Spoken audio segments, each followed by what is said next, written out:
Hello friends, இந்த வீடியோவில் என்ன பார்க்க போகிறோம் அப்படின்னா, அடுத்த வாரம் அதாவது திங்கட்கிழமையிலேருந்து வந்து பார்த்தீங்கன்னா என்ன போட போகிறாங்க அப்படின்னு நம்ம பார்க்கணும். விஜய் டிவி சீரியல்கள் வந்து பார்த்தீங்கன்னா டிஆர்பி ரேட்டில் இப்போ முன்னிலை இருக்குது. அந்த சீரியலில் என்னெல்லாம் வந்து போட போகிறான்னு சில சீரியலை பற்றி பார்க்க போகிறோம். ஃபஸ்ட்டு ஐயனார் துணை அப்படிங்கிற சீரியல் பற்றி பார்க்க போகிறோம்.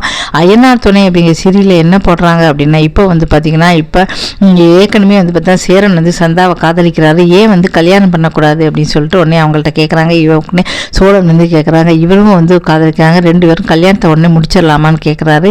அதுக்கு வந்து சேரன் வந்து உடனே அவள் அண்ணன்கிட்ட வந்து கேட்குறாரு, எனக்கு சம்மந்தம் தான், உடனே கல்யாணத்தை பண்ணிக்கலாம் அப்படின்னு சொல்கிறாரு. ஆனால் சேரன் வந்து அவர்கிட்ட வந்து சொல்கிறாரு ஃப்ரெண்டுக்கிட்ட, இல்லை எனக்கு இப்போ கல்யாணம் வேண்டாம் அப்படின்னு சொல்கிறாரு. இப்போ வந்து பார்த்தீங்கன்னா என் தம்பி சோழனும் நிலாவும் பிரிஞ்சு இருக்காங்க, அவங்க ரெண்டு பேரும் எப்போ கணவன் மனைவியாக வாழ்கிறாங்களோ அப்போ தான் வந்து பார்த்தீங்கன்னா நான் கல்யாணம் பண்ணிப்பேன் அப்படின்னு சொல்கிறாங்க. இவங்க கல்யாணத்துக்காக தான் பாண்டியன் வானதி வேற காத்துக்கிட்டு இருக்காங்க. ஆனால் அதை பற்றி அவர் நினைக்காம, இல்லை அவங்க எப்போ வாழ்கிறாங்களோ அப்போ தான் கல்யாணம் பண்ணிப்பேன், அது வரையும் எனக்கு கல்யாணம் வேண்டாம் அப்படின்னு சொல்கிறாங்க. இதை பார்த்துட்டு அவங்க சந்தா வந்து ரொம்ப சோகமாக இருக்காங்க. இதுக்கப்புறம் வந்து நிலா இவங்களுக்காக வந்து கணவனியாக வாழ போகிறாங்களா இல்லை வேண்டாம்னு சொல்ல போகிறாங்களா தெரியல. இன்னொரு பக்கம் வந்து வானதி வேற பாண்டியன் அவங்க வேற காத்துக்கிட்டு இருக்காங்க. இப்படி வந்து இவங்க சேரன் இவங்க சோழன் வாழ்ந்தால் தான் இவங்க ரெண்டு பேர் ஃபேமிலி இருக்குன்னு சொல்லிக்கிட்டு இருக்காங்க. இப்படி ஒரு சிக்கலான ஒரு லைவ்லேயே வந்து போய்கிட்டு இருக்கு. இப்போ வந்து இதுக்கப்புறம் என்ன நடக்குது பார்க்கலாம். டிஆர்பி ரேட்டில் வந்து விஜய் டிவிலே ஃபஸ்ட்டு இடத்துல வந்து இருக்குது, பார்க்கலாம். இதுக்கு அடுத்தது என்ன அப்படின்னா பாண்டியன் சோழ், அதுவும் டிஆர்பி ரேட்டில் நல்லபடியாக வந்து இருக்குது. இப்போ பாண்டியன் சோழில் என்ன போடுறாங்கன்னா, மயில் வந்து வாதி எடுத்துகிட்டே இருக்காங்க, தலை சுற்றுது. மீனா வந்து பார்க்க வராங்க, என்ன ஆச்சுன்னே தெரியல. அப்போ நம்ம டாக்டர்கிட்ட போகலாம் வாங்க அப்படின்னு சொல்கிறோம். அப்போ பாட்டி சொல்கிறாங்க, ஒருவேளை குழந்தை உண்டாஇருந்தால் கூட இப்படி தான் இருக்கும், அதுதான் உனக்கு இப்படி தெரியுது அப்படின்னு சொல்கிறாங்க. டாக்டர்கிட்ட போய் கேட்குறாங்க, நீங்கள் குழந்தை உண்டாயிருக்காங்கிறவங்க மயிலுக்கு சந்தோஷம் தாங்க முடியல. உடனே வந்து பார்த்தீங்கன்னா அப்போ கோயிலுக்கு வழக்கம் போல சரவணன் வந்து வராரு. உடனே மயில் வந்து பார்த்தேன், மாமா நான் குழந்தை உண்டாயிருக்கேன்னு சொன்னாங்க. போதும் வாயை மூடு, இதுவரை எவ்வளவோ பொய்கள் வந்து நீ சொல்லியிருக்க, மறுபடியும் வந்து ஏற்கனவே குழந்தை உண்டாயின்னு சொல்லி பொய் சொல்லியிருக்க, இது அப்படியே நீ உண்டாயிருந்த உண்மையிலே உண்டாயிருந்தா கூட இது கண்டிப்பாக என்னோட குழந்தையா இருக்காது அப்படின்னு சொல்கிறாங்க. இதை கேட்டு மயில் அப்படியே தகச்சு போகிறாங்க. என்ன வார்த்தையை சொல்கிறாங்க, ஒரு கணவன் வந்து மனைவியை பற்றி என்ன வேணால் சொல்லலாம், ஆனால் சந்தேகப்பட மாதிரி இந்த ஒரு வார்த்தையை சொன்னதால மயில் அப்படியே உடஞ்சி போயிட்டாங்க. இதுக்கப்புறம் வந்து பார்த்தீங்கன்னா இல்லைனாலும் குடும்பத்தை வந்து கஷ்டப்படுத்த மயிலை வந்து அவங்க ஏற்றுக்க போகிறது கிடையாது, சரவணனும் ஏற்றுக்க போகிறது கிடையாது, அவங்க குடும்பமும் ஏற்றுக்க கிடையாது. இருந்தாலும் மயில் அந்த வார்த்தையை கேட்டு அப்படியே தகச்சு போய் அழுறாங்க. இதுக்கப்புறம் மீனா வந்து சேர்த்து வைக்க போகிறாங்களா, என்ன செய்ய போகிறாங்க அப்படிங்கிறத நம்ம வந்து பார்க்கலாம். இப்போ இந்த சீரியலும் பரபரப்பாக தான் போய்கிட்டு இருக்கு. ஏன்னா சரவணன் யார் கூட சேர்ந்து வளர்ப்புறாரு, பழைய காதலி அஞ்சல் கூட சேர்ந்து வளர்ப்புறாரா இல்லை மயில் கூட வளர்ப்புறாரா, இந்த வார்த்தை சொன்னதுக்கப்புறம் கண்டிப்பாக மயிலே டைவர்ஸை கொடுத்துருவாங்களா அப்படிங்கிறத நம்ம பொறுத்து வந்து பார்க்கலாம். என்னதான் வறுமையாக இருந்தாலும் வந்து பார்த்தீங்கன்னா இப்படிலாம் பொய் சொல்லக்கூடாது. மயில் வந்து பயங்கர பொய் சொல்லிட்டாங்க, அதனால குடும்பமே பாதிக்கப்பட்டிருக்கு, அவங்க மேலேயும் வந்து உண்மை இருக்குது பார்ப்போம். அதுக்கு அடுத்தது வந்து சிறகடி காசு சீரியல், இதில் வந்து எல்லாத்துக்குமே காரணம் மீனா தான் அப்படின்னு சொல்லிக்கிட்டு இருக்காங்க விஜயா. இதனால் என்னாச்சுன்னா இன்றைக்கி அண்ணாமலை ஃப்ரெண்டோட வந்து நடந்து போய்கிட்டு இருக்காரு. அப்போ தான் வந்து பார்த்தீங்கன்னா ஒரு கார் வந்து இப்போ ஸ்கூட்டர் காரை வந்து இடிச்சிட்டு போகிறான், கீழே வந்து உடனே முத்துக்கு சொல்கிறாரு, உங்கள் அப்பா மேலே இடிச்சிட்டாங்க, ஆஸ்பத்திரியில் இருக்காங்கன்னு எல்லாரும் அலறி அடிச்சுக்கிட்டு ஓடி வராங்க. இது எல்லாத்துமே காரணம் அந்த சாமியாரமாக தான் முதலே சொன்னாங்களே, மீனா வீட்டில் இருந்து அப்படி பிரச்சனை வரும்னு பார்த்தீங்களா, என் புருஷன் எல்லாத்தையும் காரணம் நீ தான் சொல்லி மீனாவை பயங்கரமாக ஏசுகிறாங்க. ஏசுறீங்க அப்படின்னு கேட்குறாங்க. அதான் நான் சொன்னேனே, ஒன்றால் தானே சொன்னாங்களே, திரும்ப நீ கேட்க மாட்டியா, நீ இந்த வீட்டில் இருக்கிறதானே என் புருஷன் உயிருக்கு ஆபத்து தான் சொல்லி கதறி அழ ஆரம்பிச்சிட்டாங்க. உடனே எல்லாரும் பேசிக்கிட்டு இருக்காங்க. உடனே மீனா அழுதுகிட்டே யார்கிட்டையும் சொல்லாமல் ஆசிரியப்பட்டு வெளியேறிடுறாங்க. இதோட நிறைய தடவை வீட்டை விட்டு வெளியேறியாச்சு. இதுக்கப்புறம் என்ன நடக்க போகுது, முத்து வந்து கண்டிப்பாக சொல்லிட்டாரு ஒன்றால் இல்லை சொல்லிட்டு. இதுக்கப்புறம் என்ன நடக்க போகுது அப்படிங்கிறத பொறுத்து வந்து பார்க்கலாம். இப்போ 3 சீரியல் வந்து நம்ம பார்த்தோம்.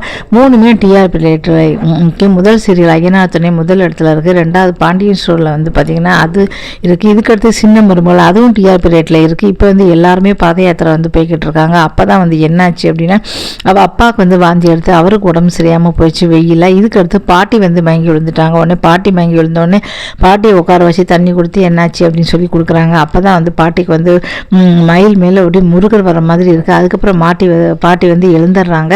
அதுக்கப்புறம் உச்சாமல் எல்லாரும் வந்து பாத யாத்திரை தொடர்வாங்களா மாட்டாங்களான்னு எல்லாரும் தொடர்ந்து வெற்றிகரமாக முடிச்சிடறாங்க. வீட்டை விட்டு மருமகள் போகக்கூடாது அப்படிங்கிறதுக்காக தான் எல்லாரும் பண்ணுறாங்க. இப்போ அதை தான் வந்து இப்போ காட்டிக்கிட்டு இருக்காங்க. இந்த சீரியலும் டிஆர்பி ரேட்டில் வந்து விஜய் டிவியில் 4மே வந்து இருக்குது.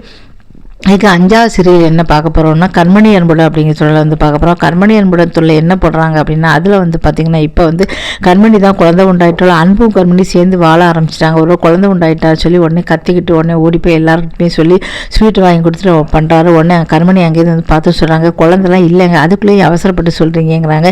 இப்போ இல்லைன்னா என்ன நம்ம டாக்டரை பார்த்துருவோம் கண்டிப்பாக வந்துடும் அப்படின்னு சொல்லி என்னைக்குனாலும் நீ அது வரையும் எனக்கு நீ தான் குழந்தை அப்படின்னு அவளை கொஞ்சிக்கிட்டே போகிறாரு.